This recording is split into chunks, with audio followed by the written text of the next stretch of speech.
Senate President Vicente Soto III and the honorable members of the Senate, House Speaker Alan Peter Cayetano and the honorable members of the House of Representatives, Vice President Maria Leonor Robredo, former Presidents Joseph Ejercito Estrada and Gloria Macapagal Arroyo, Chief Justice Diosdado Peralta and the Justices of the Supreme Court, His Excellency Munter Mahfoud Salim Almantre, and the esteemed members of the Diplomatic Corps, Executive Secretary Salvador Mitaldia, and the members of the Cabinet, mga mahal kong kababayan.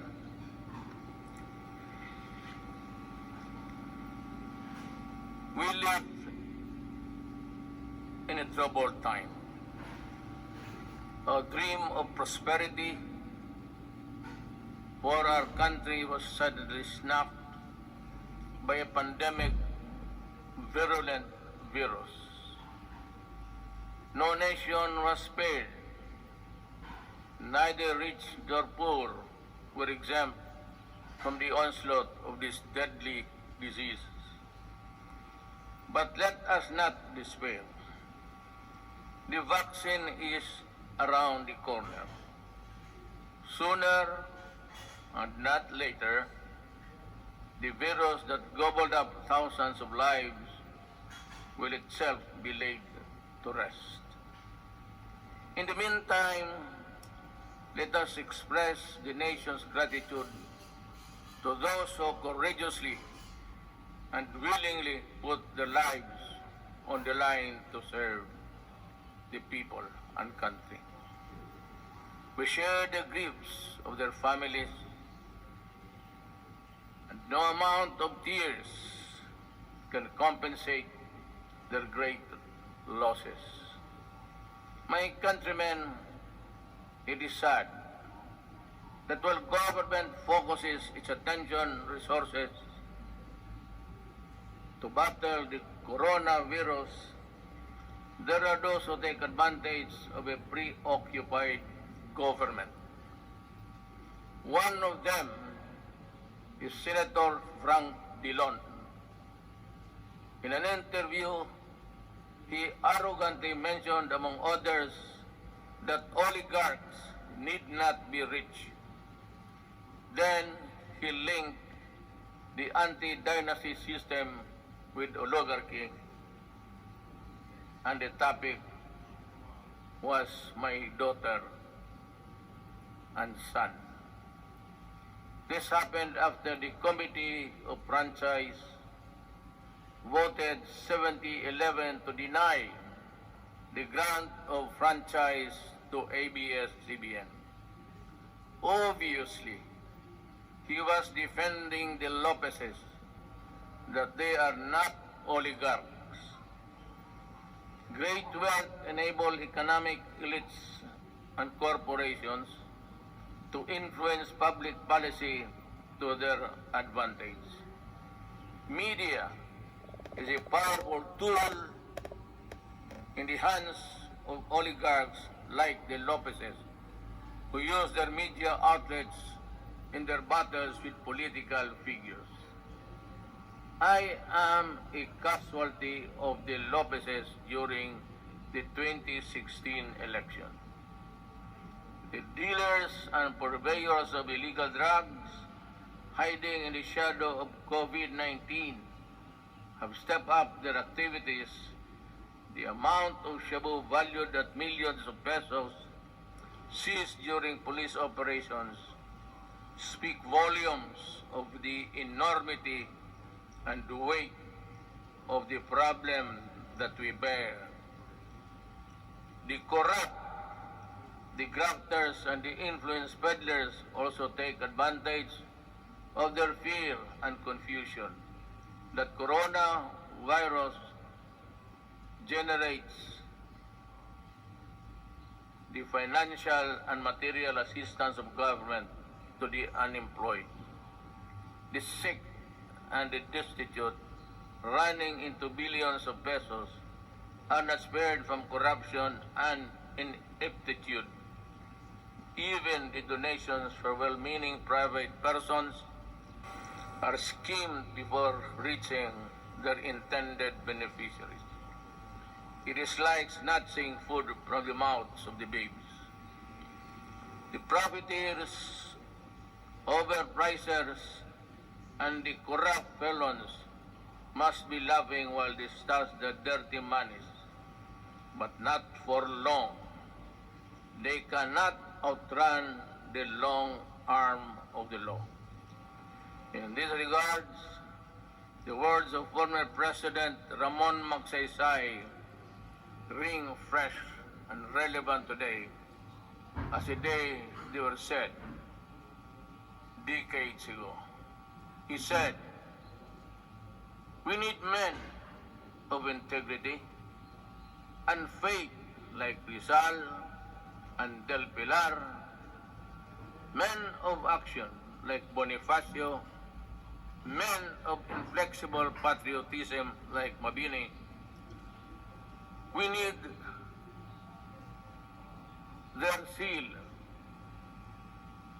their self-reliance, and their capacity to work, their devotion to service, and their ability to lose themselves in the common cause of building a nation.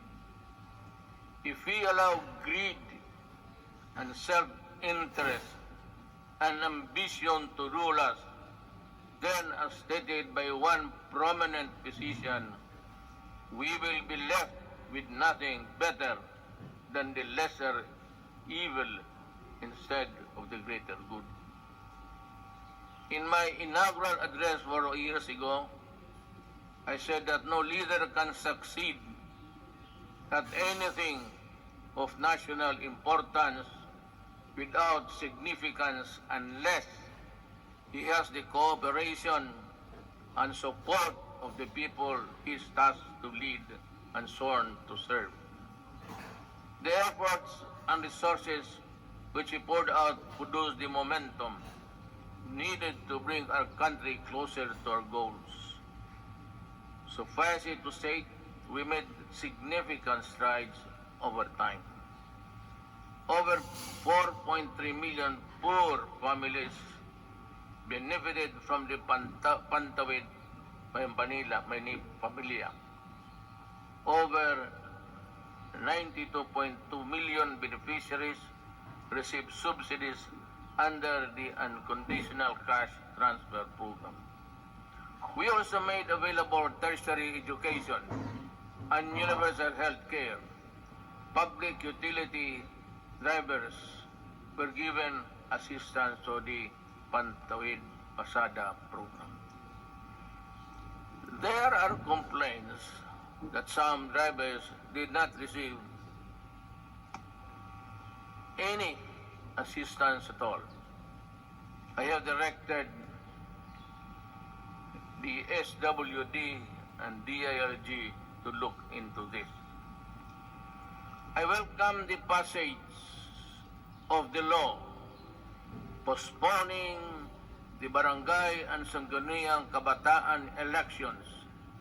The postponement saved much needed government funds and ensured the implementation of projects under the current barangay officials. In the hindsight, it also saved us from holding the polls while we dealt and continued to deal with the pandemic. The Malasakit Centers Act has proven to be a great help to our less fortunate citizens needing medical services through one-stop platform in government hospitals. We commend the initiative and work of Senator Bongo in this regard, as well as other significant pieces of legislation as of today. There are 75 Malasakit centers serving Filipinos all over the country. These centers will be of great help in ensuring that our people remain healthy and resilient during these challenging times. The Salary and Standardization Law of 2019 increases the salaries of civilian government workers. I hope that this law will inspire our government workers to perform better and encourage young, brilliant citizens to join public service. I appreciate the law of establishing the National Academy of Sports. We can now give our deserving student athletes the training and the support they need to excel in their chosen field of endeavor. With the commitment of key members of Congress, the Executive Department, the FISGO, or the Philippine Sports Commission, and the Philippine Olympic Committee, we're bound together with our vision to host the 30th Southeast Asian Games. Our athletes prevail. More than that, we fostered pride, patriotism, genuine sportsmanship, and camaraderie in our South Asian brothers and sisters. Indeed, we won as one. To our business community and the general public, we assure you that the landmark ease of doing business and efficient government service delivery act has been gaining momentum. We are closer to eliminating over-regulation in government services. Frontline processes, including consular services, processing of building and business permits, and the services of overseas Filipinos and seafarers were streamlined. Passports and driver's license validity were lessened to ease the burden of the public. We received a PPP plus credit rating despite ASEAN credit rating downgrades and negative outlook revisions in worldwide.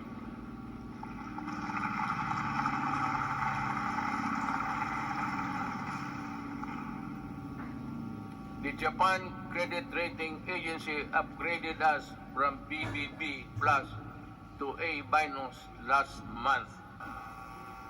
Meanwhile, Moody's has affirmed and maintained the country's ratings at BB2, Baa2 rather.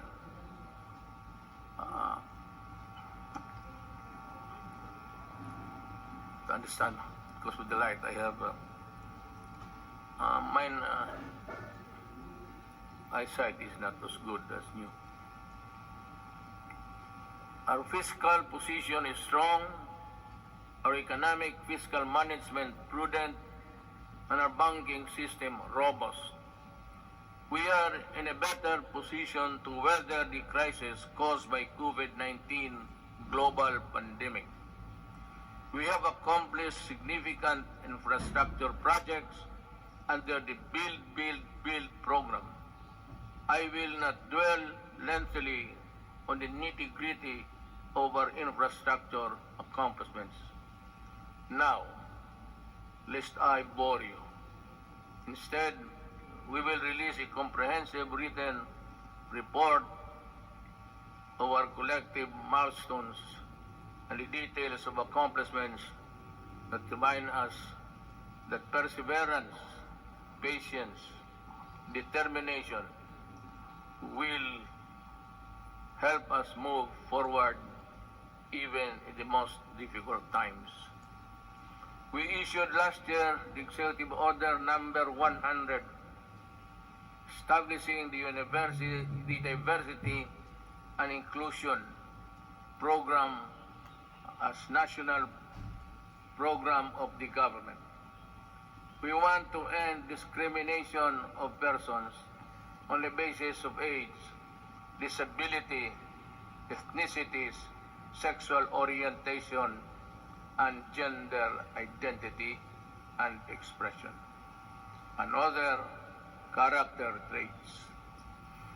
My administration always believed that freedom from illegal drugs, terrorism, corruption, and criminality is itself a human right violation. Part of our efforts to uphold human rights is protection of the rights of children and the right against discrimination. Early last year, I signed Executive Order Number 92, creating the National Council Against Child Labor. Government efforts to protect the rights of children will be amplified to prevent, reduce, and eliminate any form of child labor. Our achievements along this line will have been extolled by an overwhelming number of fellow member states in the UN Human Rights Council during its recently held 44th session last June. Rest assured that we will not dodge our obligation to fight for human rights. My countrymen, there are lessons to be learned from the coronavirus pandemic.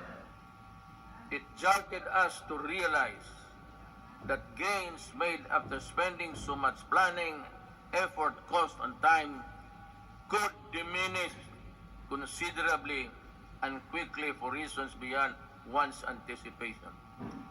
That it is much easier to destroy than build. That in a crisis of national proportion that affects every aspect of human life, government needs to have the support and cooperation of the people if it is to succeed in battling the cause of that crisis.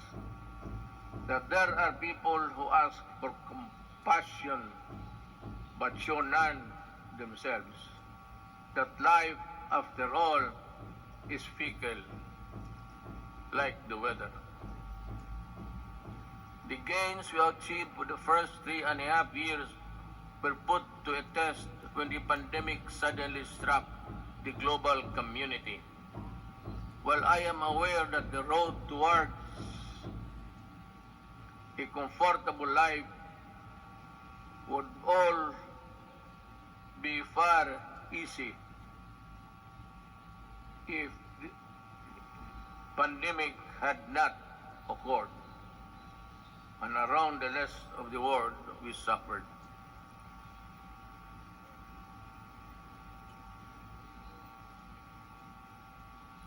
The global scale and socio-economic impact of COVID-19 pandemic has been unprecedented.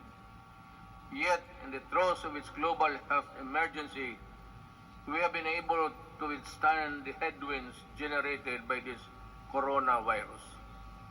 In this regard, I would like to express my gratitude to all those who made possible the steady supply of food, water, basic utilities of our households.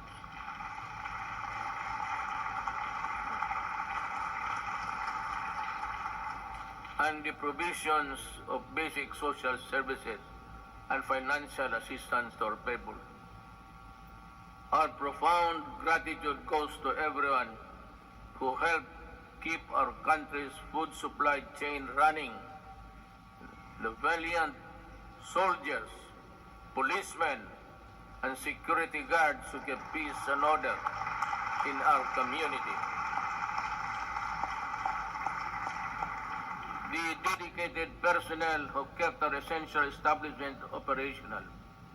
You showed us kindness and selflessness. You give us strength, you risk your own lives to serve the greater good in keeping the Filipino spirit of bayanihan.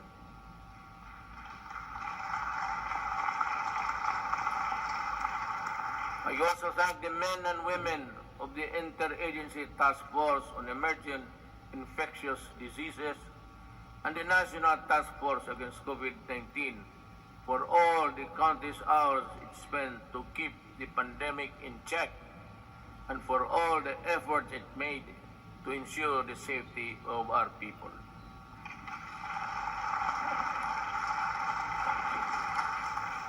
Let me also recognize the efforts of the local government units that step up and initiated their own response measures to contain effects of COVID-19 and its impact to their constituents have been impact to its constituents. The shadow says it's a period. I know exactly the difficulties you are undergoing. I pray that the officials of each LGU in our country, from the barangay to the autonomous regions, would set aside partisan politics and selfish interests to do what is right and good for all. Likewise,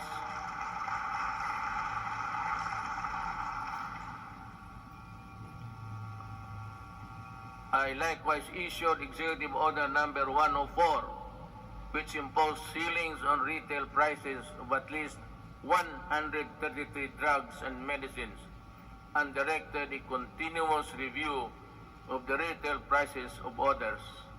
This proved to be providential now that we are facing a pandemic.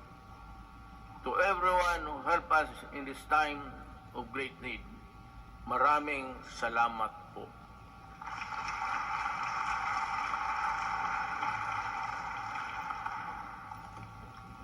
Let me say that the strength of a nation rests in the hands of the people acting as one with government. In the pursuit of common goals and objectives, when the pandemic struck, I decided to prioritize life over other considerations according to experts. The intervention that the government had put in place prevented as much as 1.3 to 3.5 million infections.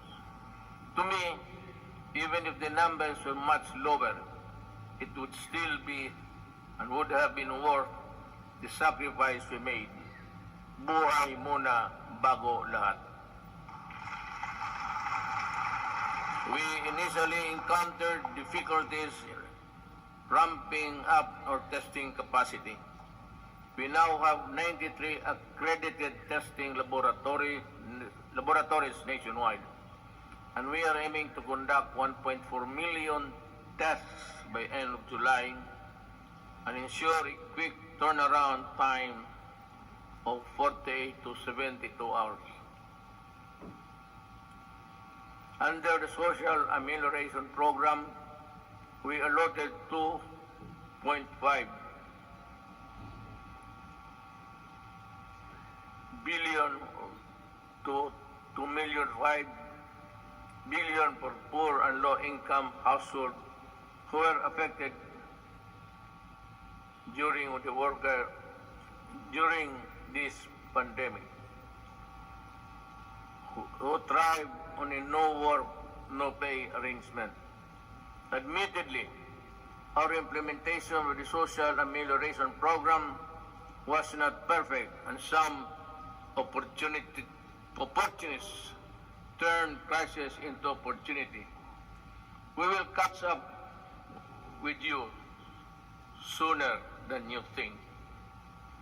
We came up with the COVID-19 Adjustment Measures Program, extended financial assistance to over 650,000 affected individuals in the formal sector.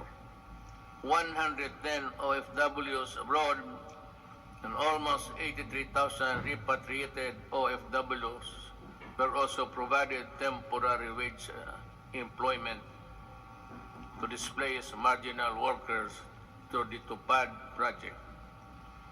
Our indigent senior citizens were also provided with a stipend for the rest of the semester of the year current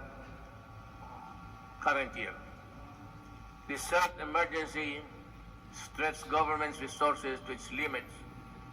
In response to the Office of the President, worked closely with Congress for the quick passage of the Bayanihan to Heal as One Act. May I again reiterate my thanks to you, the men and women of Congress, for the effort you invested in passing that law.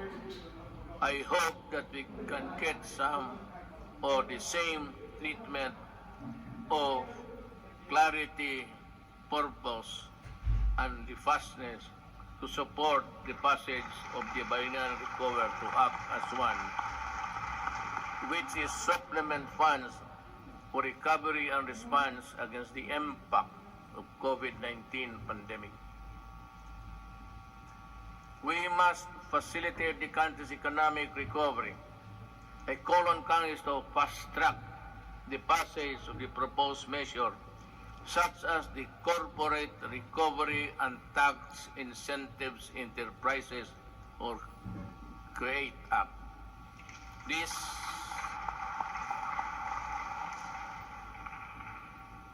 immediately cuts the corporate income levy from the current 30 to 25% and give government flexibility to grant a combination of fiscal and non-fiscal incentives, among others. The financial institutions strategic transfer, or First Act, will set up mechanisms allowing banks and other financial institutions to dispose of and transfer non-performing assets and loans to asset management companies similar to the special purpose vehicles.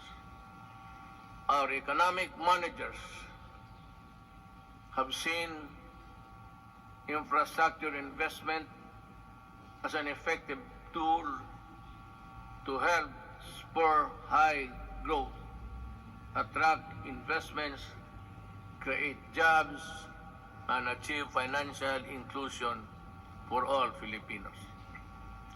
The DBP has resumed the construction of the North Luzon Expressway Harbor Link, the NLEX-SLEX connector, the Cavite-Laguna Expressway, the Metro Manila Skyway Stage 3, the R1 Bridge Project, the Tarlac-Pangasinan-La Union Expressway Project, and the Subic Freeport Expressway Project, to name a few.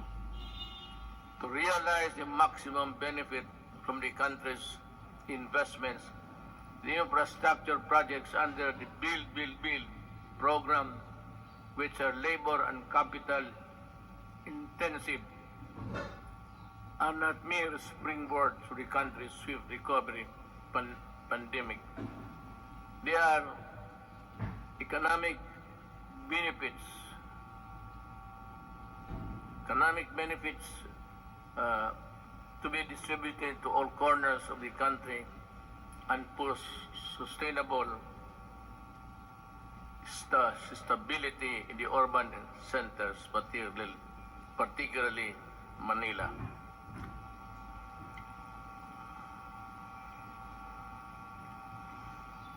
The TESTA launched online mode of livelihood and skills training.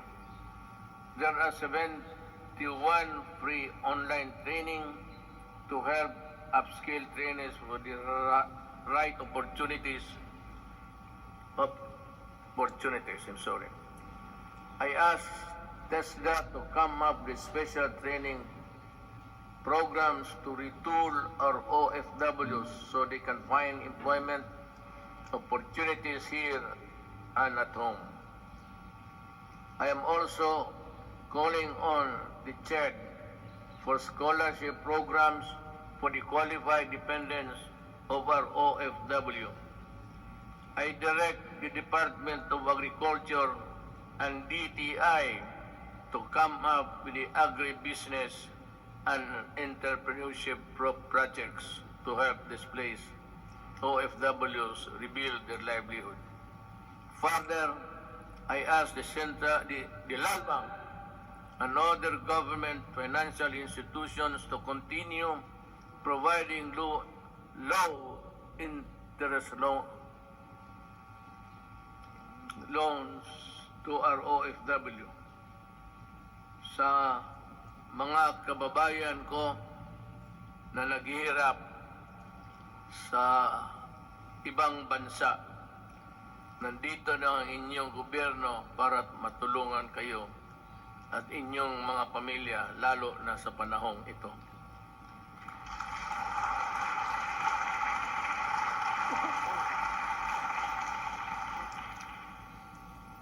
The government will intensify its efforts to help businesses, especially micro, small, and medium enterprises, or MSMEs, by providing responsive government assistance and services capitalization and business operation support as we adapt to the next normal.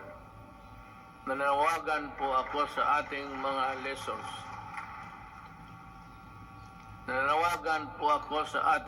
lessors.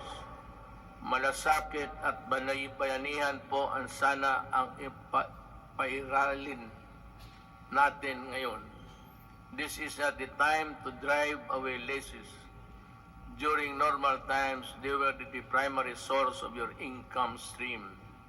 Now, it's time to be fair and compassionate. Come up with an amenable arrangement with your tenants. Huwag po natin silang pagtabuyan, tanggalin ang tubig, kuryente at bubong. Commercial establishments are requested to give grace periods to allow deferment of payments, especially for MSMEs that were forced to close down during the quarantine period. Let us help them recover.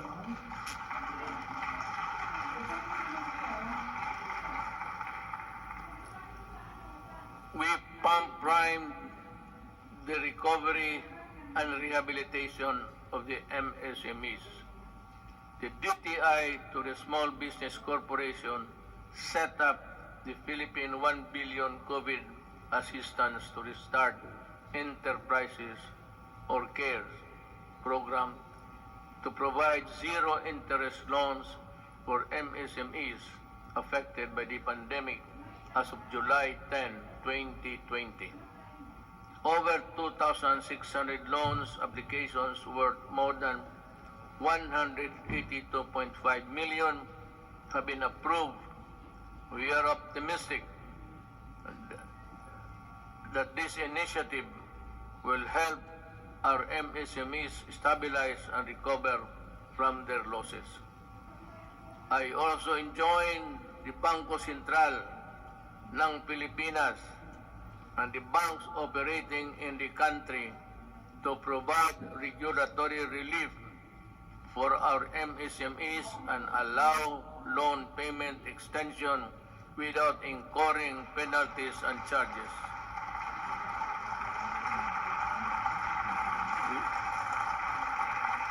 We need your help to prevent the collapse of companies saddled with accumulated amortization and payables caused by closure of their businesses at the height of the strict quarantine periods. As we embark on this effort towards inclusive recovery, we should acknowledge that all forms of government support will go to naught if the new MSMEs do not thrive because of lack of consumer support. Ito ang panahon para suportahan natin ang ating mga kababayan na nagnegosyo at gumawa ng mga produktong sariling atin. In the same manner, in tourism and recreation industries, which are among the hardest hit by the pandemic, count on our full support while we slowly try to put the fun back in your local travels. The national government agencies and LGUs must harmonize their policies to boost tourism, ensuring everyone's well-being. We join our people to help boost the economy by traveling locally.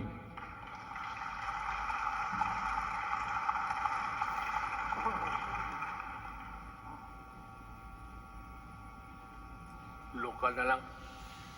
Once the necessary systems are in place. The DOST offers its enterprise technology upgrading program to enable businesses to access training that will help them transition to online and contactless operation. Now more than ever, we need to protect our consumers. I direct the Department of Trade and Industry to ensure the empowerment of Filipinos on consumer rights and coordinate strategies between public and private organizations in building a fair, safe, resilient, and sustainable economy.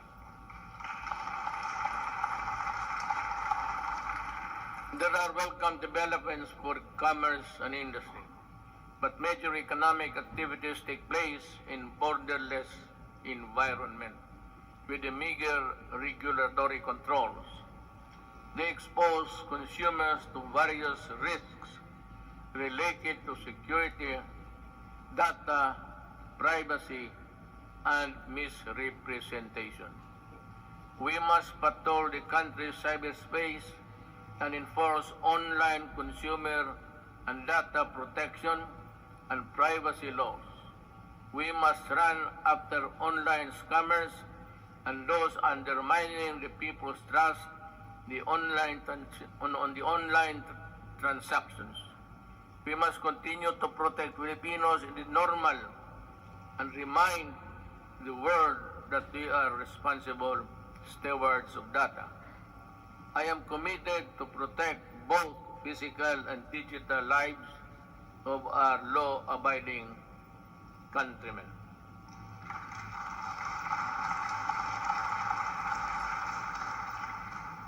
The national government shall lead the way in our transition to online systems.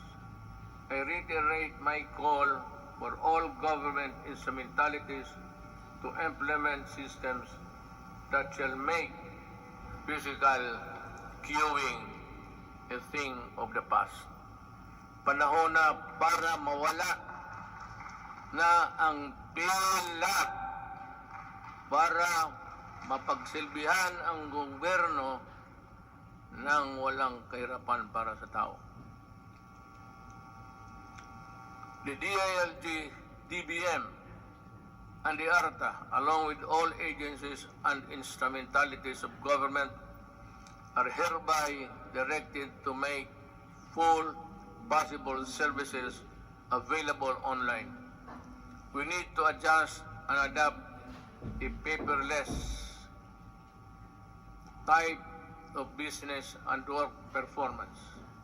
We need e-governance,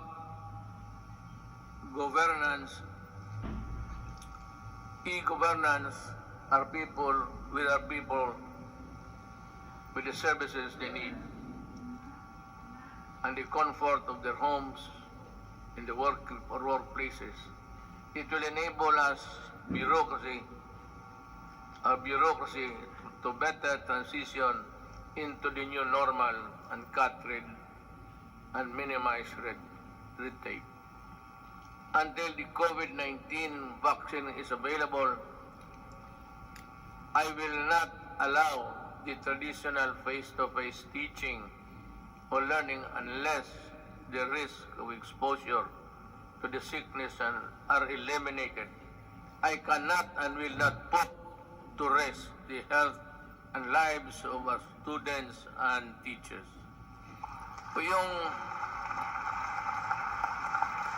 About 2 weeks ago, I seem to have said that I would allow the face-to-face classes to resume. But we were talking actually of January, because my thinking is that by September we would have the vaccine. How to get it from the producers or from other governments is really something which we have to deal with, because everyone, it's a global need, and everyone will go for it. But let me just mention it in passing that about 4 days ago, I made a plea to President Xi Jinping that if they have the vaccine, can they allow us to be one of the first, or if it is needed, if we have to buy it, that we will be granted credit so that we can normalize as fast as possible. Life that is lost is lost forever. Courses that are not substantial can be supplemented. Education that is delayed can be recovered. We must implement online learning, modular learning, and TV and radio-based broadcasts, which students coming from different backgrounds can avail. DepEd will provide the printed modules for those who cannot afford online learning. In support of the learning continuity program through blended learning, we plan to increase the number of schools with ICT equipment in the coming months. The DepEd and the DITC are building up the public education network or PEN that will connect all public schools and DepEd offices nationwide. We will prioritize the connection of all last mile schools and those who with no electricity supply can have it via satellite and energized via solar panels. By 2022, before I step down, the PEN shall be realized.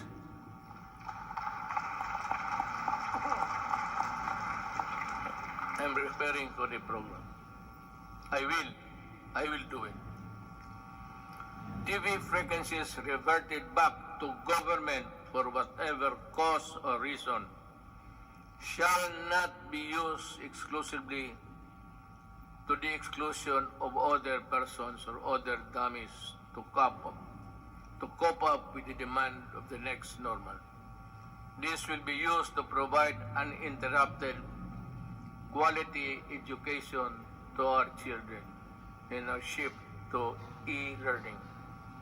I am directing Secretary Guevara, Secretary De La Peña, and Secretary Onasan, in collaboration with Secretary Briones and Secretary Abisado, together with Secretary Dominguez, to come up with an integrated program and implementation mechanism to ensure that these TV frequencies are fully utilized by government through the facilities of the PTV4 for the utmost benefit of the Filipino people.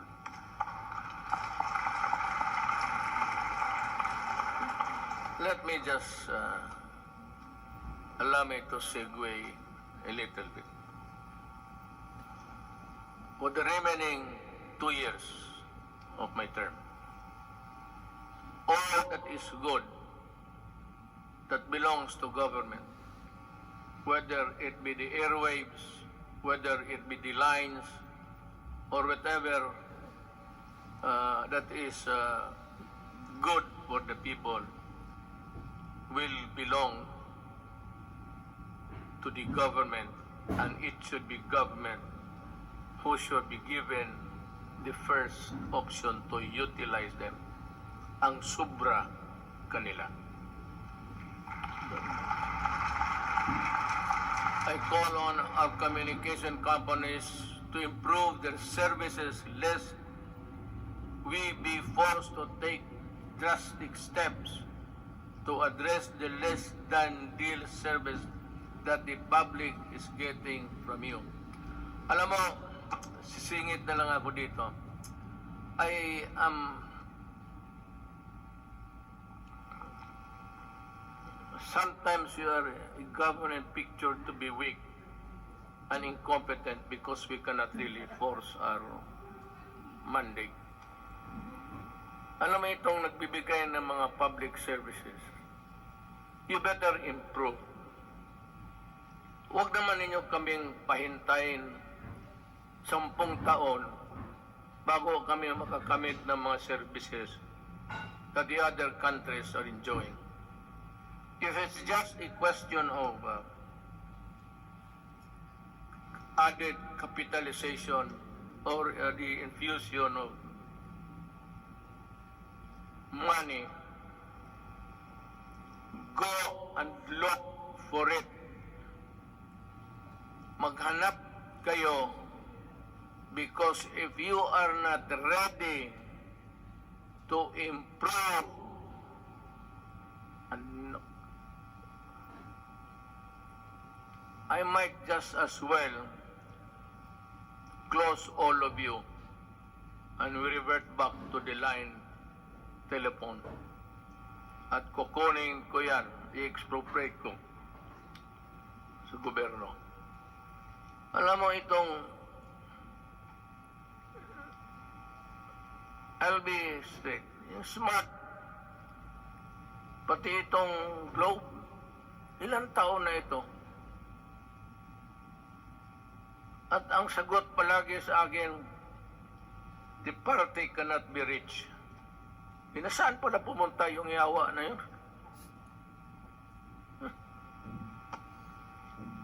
Eh kung gano'n lang naman ibigay niyo sa amin, we are a republic, a sovereign country. Bear that in mind,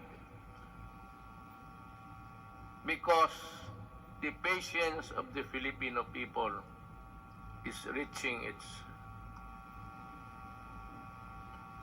limit. At I will be the one to articulate the anger of the Filipino people. And you might not want what I intend to do with you. Kindly improve the services before December. I want to call Jesus Christ to Bethlehem. Better have that line cleared.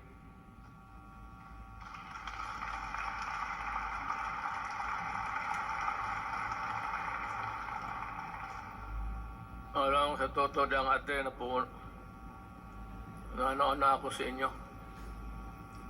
I have been a citizen of this country and parang nilalaro lang ninyong kayong may pera. Puta. May pera kayo? Negosyo kayo. Wala kayong pera, putang, umalis kayo dito. You know, you give us half bills, half cook transactions, lousy service. Tapos ang tao nagbabayad. Tell us now if you cannot really improve on it, because I will work by December.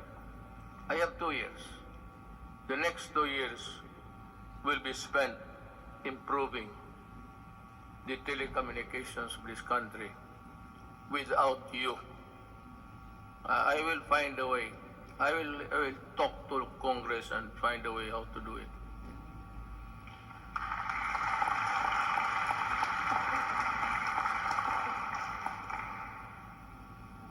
Last year, I said that distributing economic business activities is imperative to our country's sustained and equitable growth.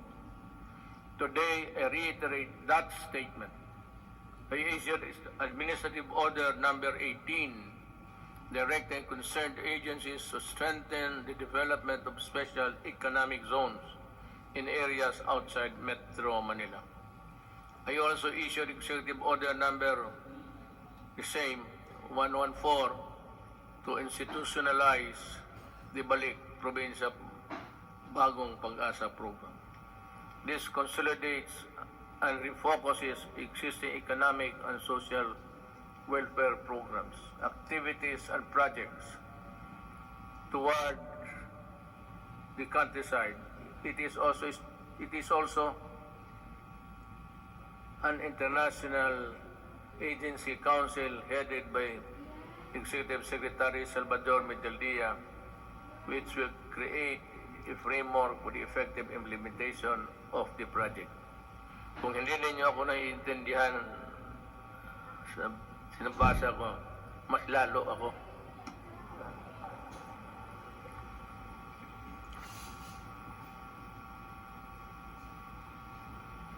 In 2021, we aim to increase access to healthcare services by continuously hiring and deploying more than 20,000 health professionals.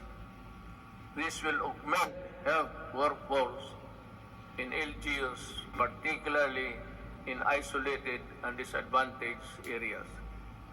We will implement projects to establish and improve barangay health stations, rural health units, and other health care facilities.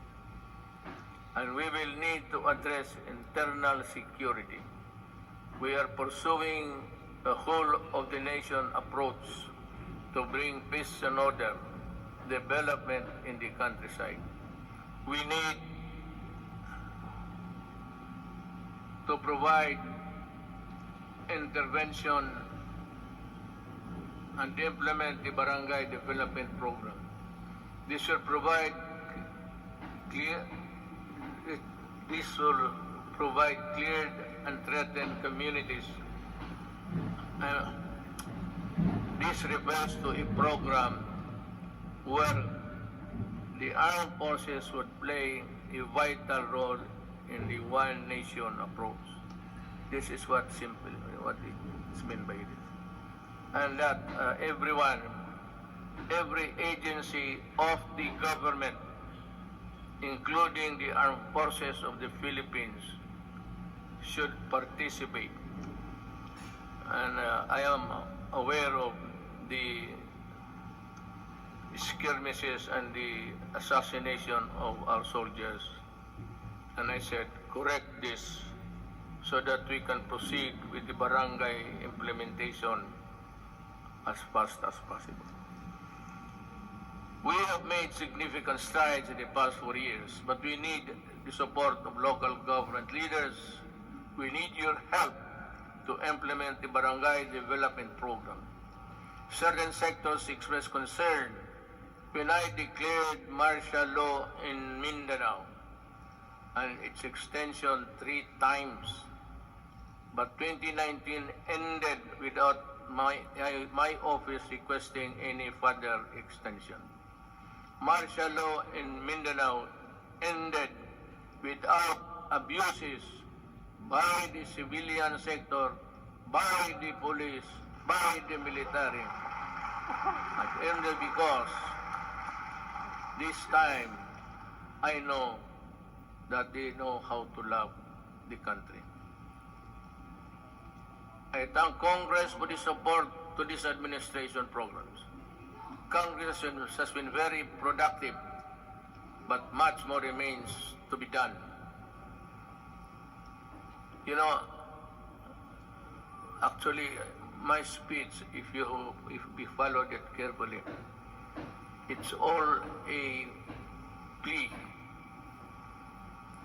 to Congress to do this, to do that, to make a law or craft a whatever. And this one, I strongly urge Congress to pass a law establishing the Department of Overseas Filipinos, solely on addressing the concerns of Filipinos abroad and their families. I reiterate this swift passage before this. Kawawa kasi itong ating mga overseas. If it's only an office there in the Labor Department, they are overworked or for whatever reason, their needs, their pleas are not really attended to with dispatch and with care. OFW, pati itong ano ngayon, ito yung sinabi ko kanina, I will go for it. We will need it to help them.